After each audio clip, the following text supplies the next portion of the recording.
ছোট বাচ্চা এরপরে তিলাওয়াত শুরু করে দিয়েছে সূরা ফাতিহা, সূরা বাকারা, সূরা আলে ইমরান, সূরা নিসা, মায়েদা, এভাবে একাধারে পড়তে পড়তে 18 পারায় গিয়ে পড়া শেষ করেছে।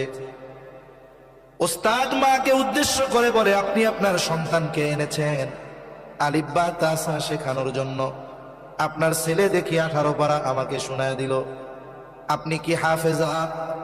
এইবার কুতুবউদ্দিন বখতিয়ার কাকির মা বলে, না, আমি পূর্ণাঙ্গ কোরআন হিফজ করতে পারি নাই, তবে 18 পারা হিফজ করেছি, এরপরে আমার বিবাহ হয়ে গেছে।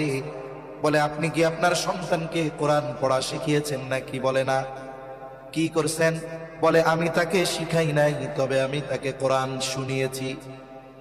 বলে, আমার এই সন্তান যখন আমার গর্ভে এসেছে, দুনিয়ায় আসার আগ পর্যন্ত আমি যে কত শতবার এই সন্তানকে পেটে রেখে 18 পারা তিলাওয়াত করেছি, এর কোনো হিসাব নাই।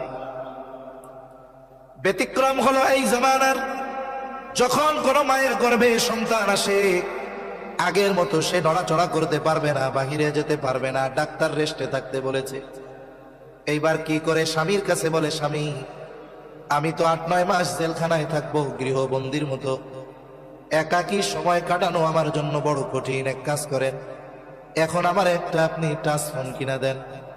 স্বামীও চিন্তা করে, হ্যাঁ, কথাটা তো খারাপ কয় নাই, কিনা দেই। এখন বলে, টাচ ফোন দিয়া কি করব?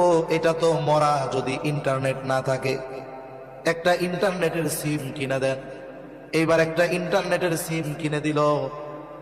কিছুদিন পর পর খালি এমবি রিচার্জ করা লাগে। এইবার স্বামীকে বলে, স্বামী, অনেক টাকাই তো খরচ হয়, মাঝে মধ্যে এমবির জন্য আপনারে রাত্রে ফোন দেওয়া লাগে, সব বাদ দিয়া আমাকে হাই স্পিড ওয়াইফাই লাইন লাগায় দেন, মাসে মাসে বিল দিব, আনলিমিটেড ইন্টারনেট চালাবো। দেখা যাবে আনলিমিটেড ইন্টারনেট পেয়ে ওই মহিলা এইবার গান শুনে, নাটক দেখে, সিনেমা দেখে, আর এই দেখার চিন্তার পূর্ণ প্রভাব তার গর্ভের বাচ্চার উপরে গিয়ে পড়ে।